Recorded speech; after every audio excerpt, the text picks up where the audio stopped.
आज का जो टॉपिक होगा ये हम लोग डिवाइड करके चलेंगे। We will be keeping 2 classes for this particular topic, और वो टॉपिक जो कि तुम्हारे पेपर में कम से कम 20 से 25 क्वेश्चन लेके हर साल आता है, ये वो टॉपिक है जिसको हम लोगों ने 2 सेशंस में करना है। अब उस टॉपिक का नाम है नंबर सिस्टम। बच्चे ये पूछते हैं कि सर नंबर सिस्टम का जो वेटेज है 20 से 25 क्वेश्चन, तो क्या नंबर सिस्टम एक ही टॉपिक है या इसके अंदर में हिडन टॉपिक्स भी हैं? तो सीधी सी बात है, नंबर सिस्टम कोई एक टॉपिक नहीं है। नंबर सिस्टम के अंदर में बहुत सारी ऐसी चीजें हैं जिसको हम लोग कह सकते हैं कि these are the hidden topics, जो कि नंबर सिस्टम अपने अंदर एसिमुलेट करके बैठा है। और यही रीजन है कि इसका वेटेज तुम्हारे पेपर में 20 से 25 क्वेश्चन तक चले जाता है। तो आज हम लोग सबसे पहले जानेंगे कि ये जो टॉपिक है इसके अंदर जो लेटेस्ट पेपर में चेंजेस आए हैं, जिस पैटर्न पे वो क्वेश्चन पूछना स्टार्ट किया है, वो किस तरह के हैं और उनको करने का जो सही तरीका, सही अप्रोच या शॉर्टकट कह सकते हैं, तो वो टेक्निक्स मैं तुम लोग को बताना स्टार्ट करूंगा। एक एक करके मैं क्वेश्चन लूंगा यहाँ पे, और जिस क्वेश्चन में जहां पे भी किसी थ्योरी की रिक्वायरमेंट होगी तो वो थ्योरी भी मैं तुम लोगों को साइड बाय साइड बताते रहूंगा। तो आज का टॉपिक है हमारा नंबर सिस्टम, जो कि सीडीएस के पेपर में नहीं भी तो हर साल 20 से 25 क्वेश्चन लेके आता है। तो पहले मैं एक बार इसमें हाईलाइट कर दूं कि इसके अंदर क्या क्या चीजें आती हैं।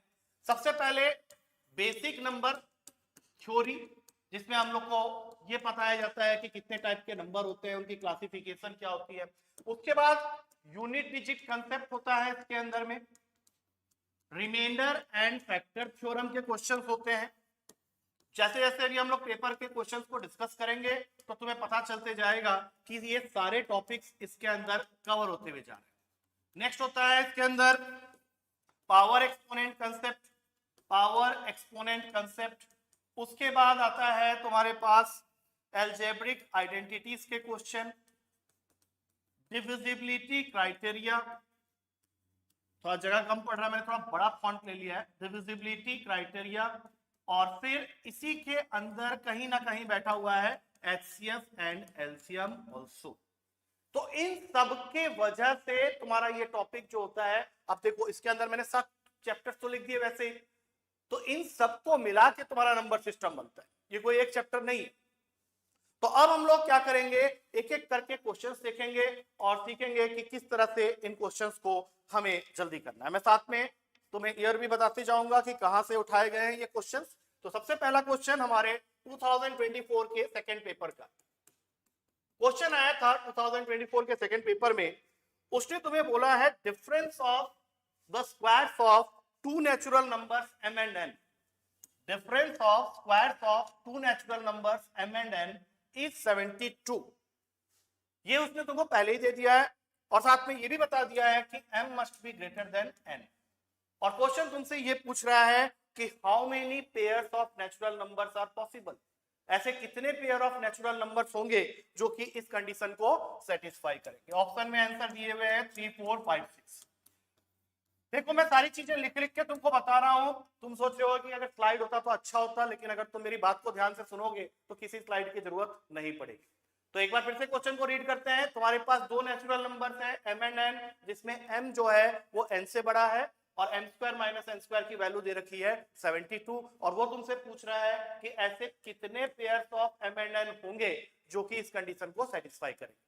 तो इसको करने का जो सही अप्रोच है वो क्या है, सबसे पहले a² माइनस b² की आइडेंटिटी लगा के हम लोग इसको लिख लेंगे m plus n into m minus n equals to 72। अब तुम खुद सोचो कि 72 लाने के लिए जो पॉसिबल पेयर्स बन सकते हैं वो क्या क्या हो सकते हैं।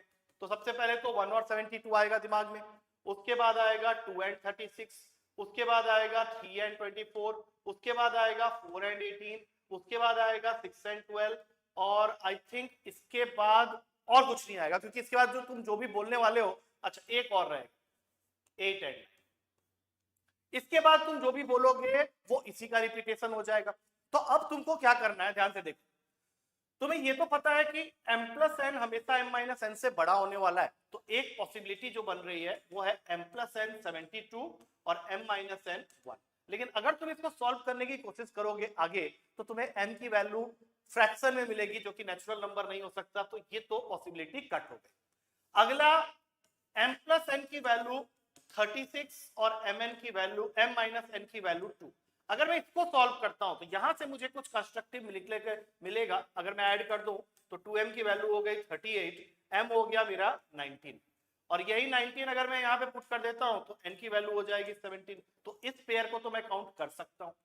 अब उसके बाद नेक्स्ट है हमारा m plus n is equals to 24, m minus n equals to 3।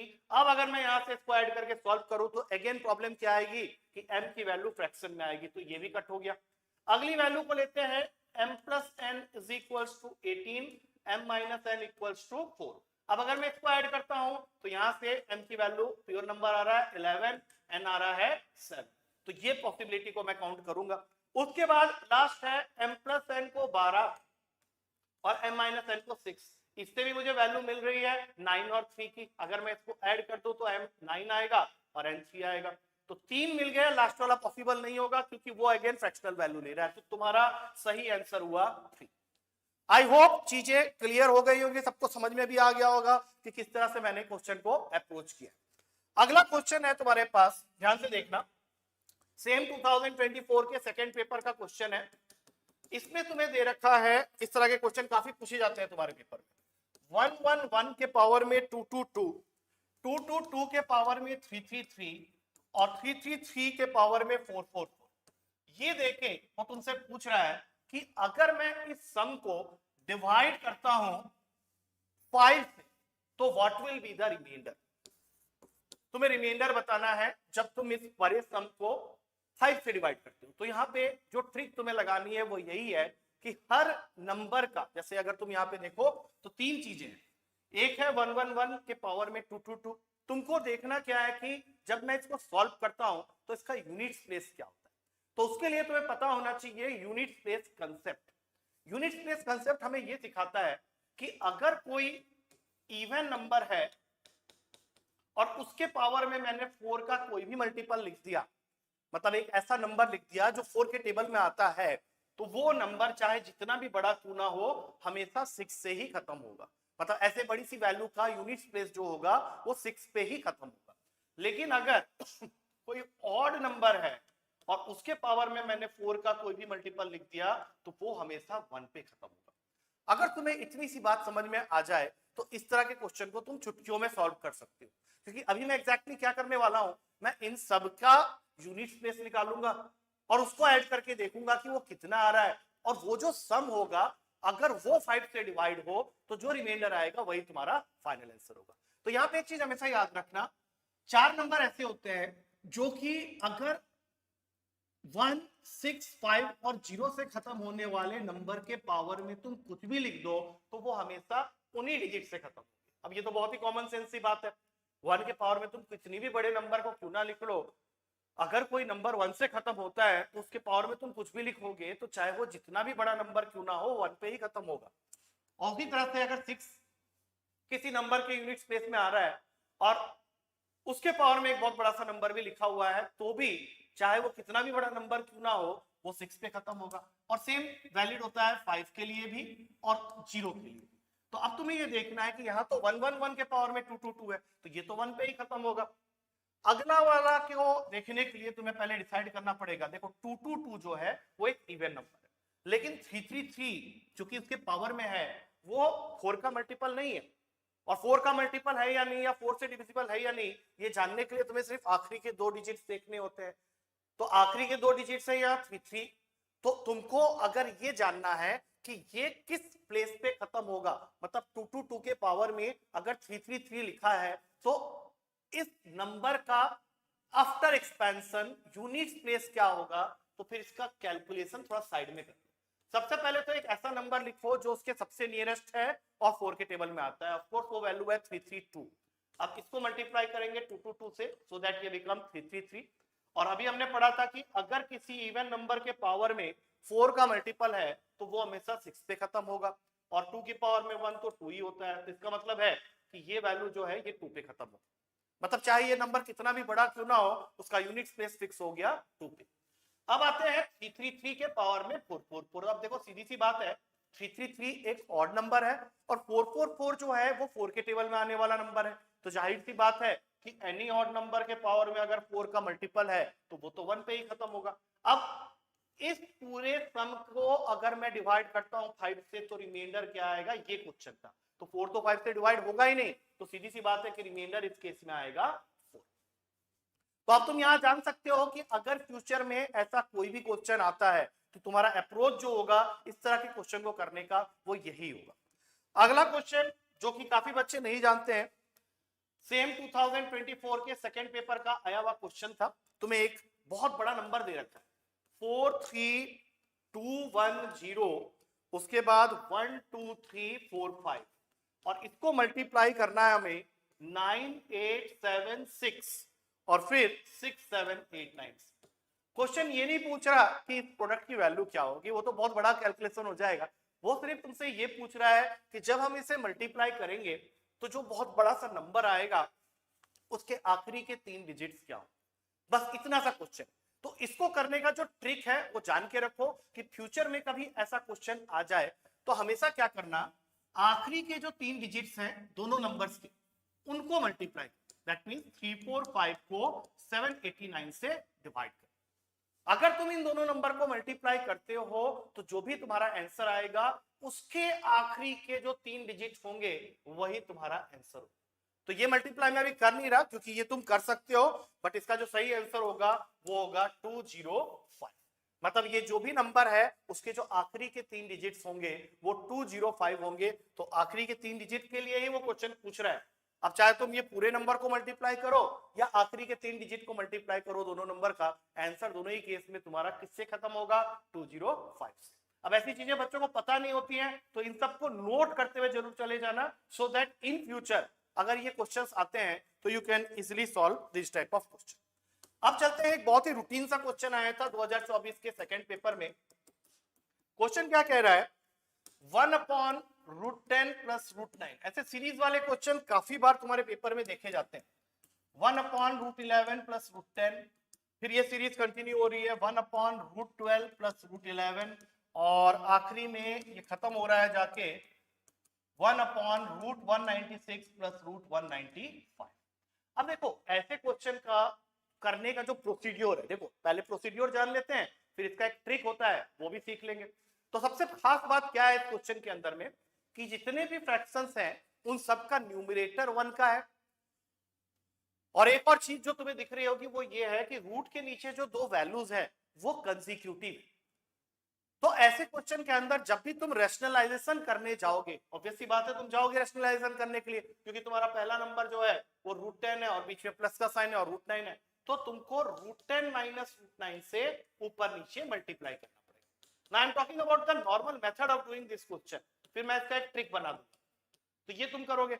अब नीचे चूंकि कॉन्जिक्यूटिव नंबर था तो a + b * a - b की आइडेंटिटी लगा के नीचे बन गया a² - b², that means 10 - 9, that means बचा क्या, सिर्फ 1। तो ऊपर बच गया जो वैल्यू वही इसकी नेट वैल्यू है। तो इससे तुम एक जनरलाइजेशन कर सकते हो कि अगला वैल्यू जो होगा वो √11 - √10 होगा, उसके बाद वाला वैल्यू होगा √10 √12 - √11 और इस तरह से आखिरी वैल्यू हो जाएगी √196 - √195। अब तुम्हें करना क्या है, ध्यान से देखो, यहां पे जो पहला वैल्यू है वो चौथे वैल्यू के साथ कैंसिल हो रहा है और जो तीसरा वैल्यू है वो छठे वैल्यू के साथ कैंसिल हो रहा है। तो इस तरह से तुम देखोगे कि सारे वैल्यूज कैंसिल हो जाएंगे एक दूसरे के साथ, सिर्फ पहले वाले का जो दूसरा नंबर है और आखिरी वाले का जो पहला नंबर है वही बच जाएगा। तो इसको जनरलाइज कैसे करोगे कि कोई भी ऐसा सीरीज अगर है 1/√10 + √10 + 1 और इस तरह से ये कंसेक्यूटिव जा रहा है, आखिरी में यहाँ पे किसी नंबर पे खत्म हो रहा है, सपोज कर लो x रूट में है प्लस रूट का x + 1, तो तुम्हें कुछ नहीं करना है, तुम्हें सिर्फ देखना क्या है, यहां से ये वाली वैल्यू और यहां से ये वाली वैल्यू, जैसा कि यहाँ पे हो रहा है ध्यान से देखिए, √n + 1 माइनस के साथ, मतलब इसका जो फाइनल आंसर बनेगा वो क्या बनने वाला है, तो आखिरी वाला दैट इज √x, आखिरी वाले का पहला टर्म और इसका नेगेटिव कर लो और उसको माइनस, ये इसका एक जनरलाइज रिजल्ट हो। क्या करना है, ध्यान रखना, आखिरी वाले का पहला टर्म जो डिनोमिनेटर में है तो पहले तो लिख लो √196, और पहले वाले में जो दूसरा वाला टर्म था डिनोमिनेटर में, डिनोमिनेटर का जो सेकंड टर्म था उसके आगे नेगेटिव का साइन लगा के इसके साथ ऐड कर दो, मतलब -√9। अब देखो √196 की वैल्यू होती है 14 और √9 की वैल्यू होती है 3, तो सीधा सीधा तुम्हारा आंसर बन जाता है 14 - 3 that is equals to 11। I hope ये ट्रिक तुम्हें याद रहनी चाहिए, ये तरीका तुम्हें याद रहना चाहिए, क्योंकि कई बार ऐसा होता है कि हम ट्रिक सीख तो लेते हैं लेकिन एग्जाम हॉल के अंदर जाते जाते बिकॉज ऑफ प्रेशर और मे बी थक जाते हो तो तुम्हें लगता है चल जनरल मेथड से ही कर लेते हैं। वेल एंड गुड, इसीलिए मैं क्या कर रहा हूं कि तुम्हें जनरल मेथड भी साइड बाय साइड बता रहा हूं, जहां मुझे लग रहा है कि शॉर्टकट बताने पे हो सकता है कि तुम फ्यूचर में कभी भूल जाओ, तो साथ में जनरल मेथड भी जान के रखो सो दैट तुम्हारे दोनों हाथ में लड्डू होने चाहिए। अब चलते हैं अगला क्वेश्चन। अगला क्वेश्चन काफी ट्रिकी क्वेश्चन था, काफी बच्चे इसको गलत करके भी आए थे। क्वेश्चन क्या है, क्वेश्चन में 2-3 हिडन बातें उसने बोल दी। सबसे पहले तो क्वेश्चन कहता है what is the sum of largest 4 digit number and smallest 4 digit number. लेकिन इसमें जो एक पंच लाइन है वो ये है कि तुम्हें लार्जेस्ट 4 डिजिट नंबर तो बनाना है लेकिन प्राइम नंबर्स को लेके बनाना। अब आधे बच्चे तो ये चीज पढ़े ही नहीं थे क्वेश्चन पेपर में। मतलब क्वेश्चन क्या चाह रहा है कि अगर तुम सिर्फ प्राइम नंबर्स को लेके विदाउट रिपीटेशन सबसे लार्जेस्ट 4 डिजिट नंबर और सबसे स्मॉलेस्ट 4 डिजिट नंबर लिखते हो तो उनका सम क्या हो। तो सबसे पहले तो ये डिसाइड कर लो कि प्राइम नंबर ऑड वाले कौन कौन से होते हैं, क्योंकि क्वेश्चन में ये क्लियरली मेंशन है कि सिंगल डिजिट प्राइम नंबर तुम्हें यहां पे लेना है। तो सिंगल डिजिट प्राइम नंबर होंगे तुम्हारे 2, 3, 5 एंड। अगर तुमने इसको छोड़ के कुछ भी लिखा हो गलत होगा। जैसे बच्चों ने 1 लिख दिया था, कभी कभी बच्चे 9 भी लिख देते हैं, चलो 9 तो नहीं है तुम्हें भी मालूम है, लेकिन 1 को काफी बच्चे प्राइम में काउंट करते हैं। तो हमेशा याद रखना 1 is the only number which is neither prime nor composite. ये क्वेश्चन कई बार तुम्हारे पेपर में पूछा भी गया है।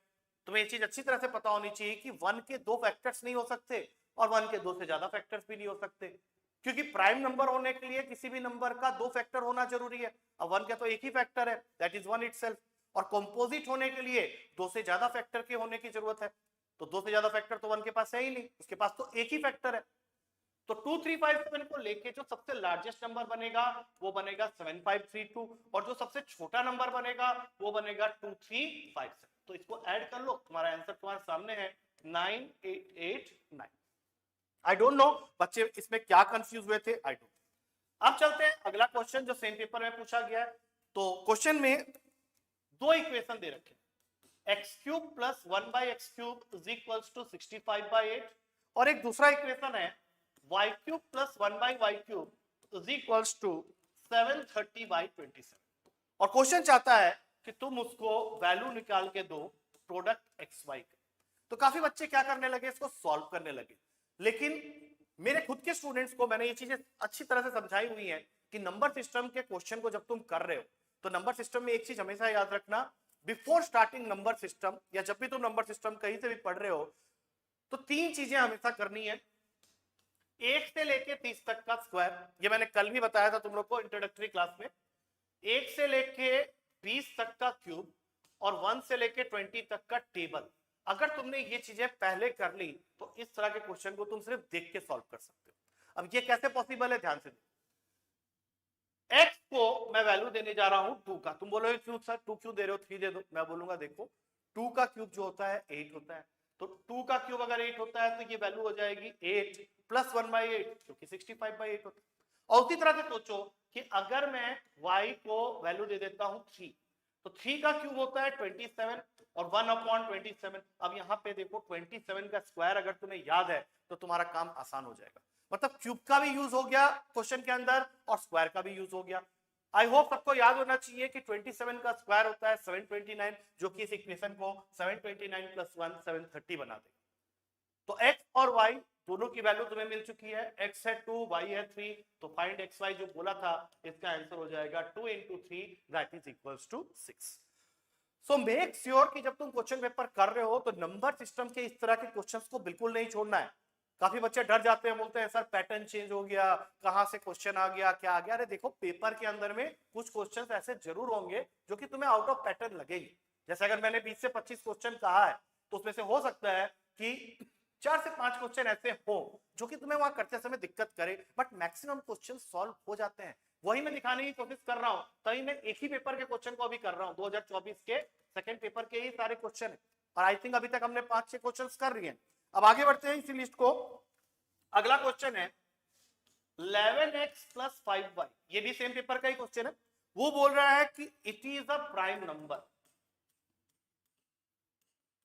वो बोलता है it is a prime number और x और y जो है that belongs to natural number. और क्वेश्चन चाहता है कि तुम उसको बताओ what is the minimum value of x + y।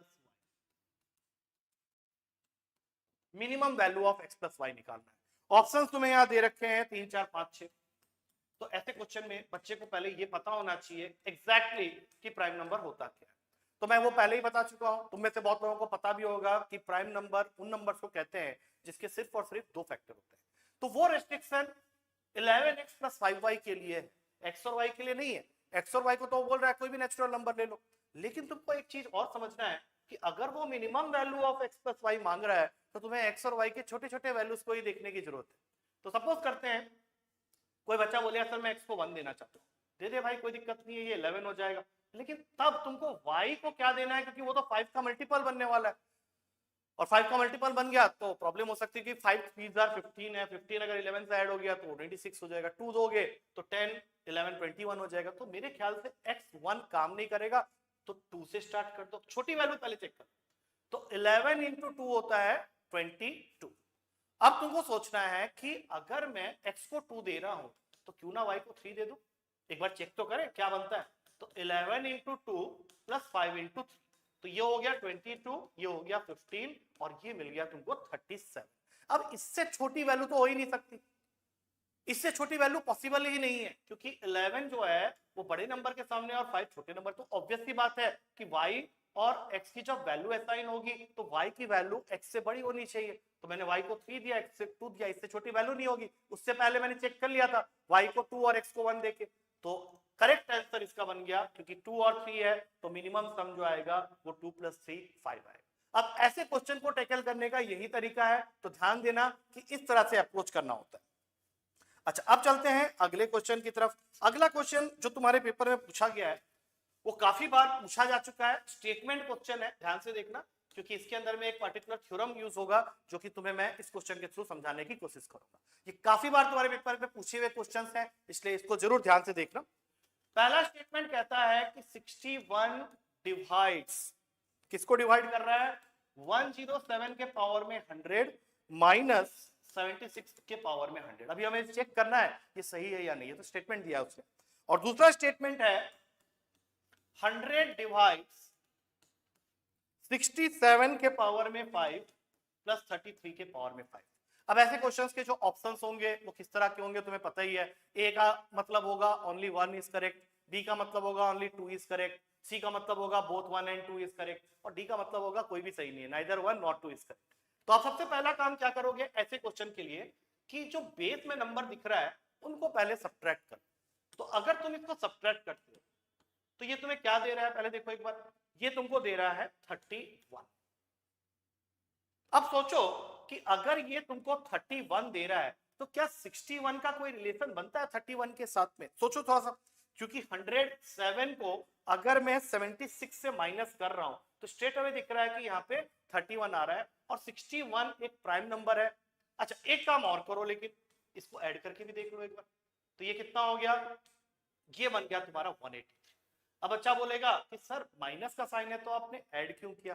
अब इसका फंडा बहुत क्लियर है, तुमको यहाँ पे एक चीज समझनी पड़ेगी कि पावर में अगर एक इवन नंबर बैठा हुआ है तो इसका मतलब है ये क्वेश्चन पता है किस फॉर्म में चला गया, ये क्वेश्चन चला गया है x के पावर में n माइनस a के पावर में n, और नीचे क्या किया है x प्लस a को रखा गया। अब ध्यान से देखो, x क्या है हमारे पास 107, a क्या है हमारे पास 76, n क्या है हमारे पास 100, लेकिन ये n क्या है एक इवन नंबर, क्योंकि n क्वेश्चन के हिसाब से 100 है। अब मैं अगर तुमसे पूछूं कि क्या n इवन होने पे ये इसको डिवाइड करेगा, तो ये तुम कैसे चेक करोगे? तो उसको चेक करने के लिए हमारे पास में होता है रिमाइंडर एंड फैक्टर थ्योरम। किसी भी पॉलिनोमियल को जब तुम दूसरे पॉलिनोमियल से डिवाइड कर रहे हो और चेक करना चाहते हो कि रिमाइंडर 0 आएगा या नहीं, तो तुम्हें जिससे डिवाइड कर रहे हो उसको 0 के इक्वल करना है, और वहां से जो भी x की वैल्यू निकलेगी, जैसे मुझे मिला अभी -a, तो ये x उठा के यहाँ पे पुट कर दो, तो ये क्या बन गया? -a पूरे के पावर में n -a के पावर में n। अब तुम मुझे एक चीज बताओ कि अगर ये वैल्यू को तुम 0 करना चाहते हो तो तुम्हारे पास में n जो होना चाहिए, क्या वो एक इवन नंबर होना चाहिए या ऑड नंबर?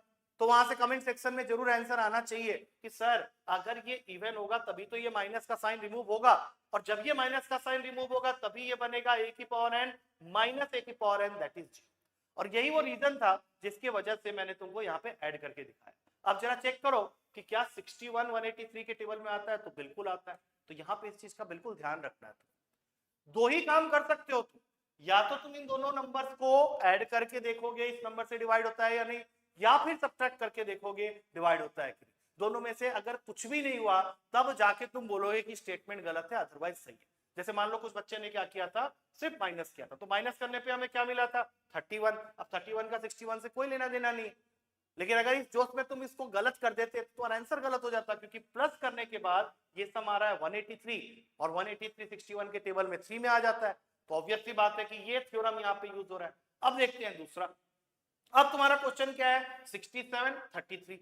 अब 67 और 33 बीच में प्लस का साइन है, तो सबसे पहले तो तुम प्लस ही करोगे, और सबको मालूम है कि 67 और 33 को ऐड करने पे 100 तो आता ही आता है। अब यहाँ पे थ्योरम क्या यूज हुआ, समझाने की कोशिश करता हूँ, ध्यान से देखो। x की पावर n प्लस a की पावर n अपॉन में x प्लस a अगर मैं करता हूं, अब जरा समझो इसको ध्यान से। तो डिवाइड करने के लिए x प्लस a को 0 के इक्वल करेंगे, x की वैल्यू आ गई -a, अब इस -a को यहां पुट करो, तो ये बन गया -a के पावर में n प्लस a के पावर में n।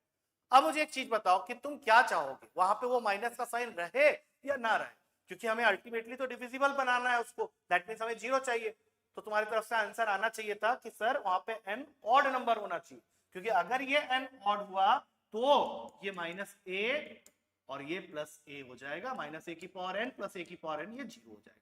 तो थ्योरम क्या यूज हुआ यहाँ पे कि x की पावर n प्लस a की पावर n डिविजिबल होगा x प्लस a से अगर तुम्हारा n ऑड होगा। तो n क्या है यहाँ पे 5 और x प्लस a क्या है यहाँ पे 100। तो दोनों स्टेटमेंट अपनी अपनी जगह में बिल्कुल सही है।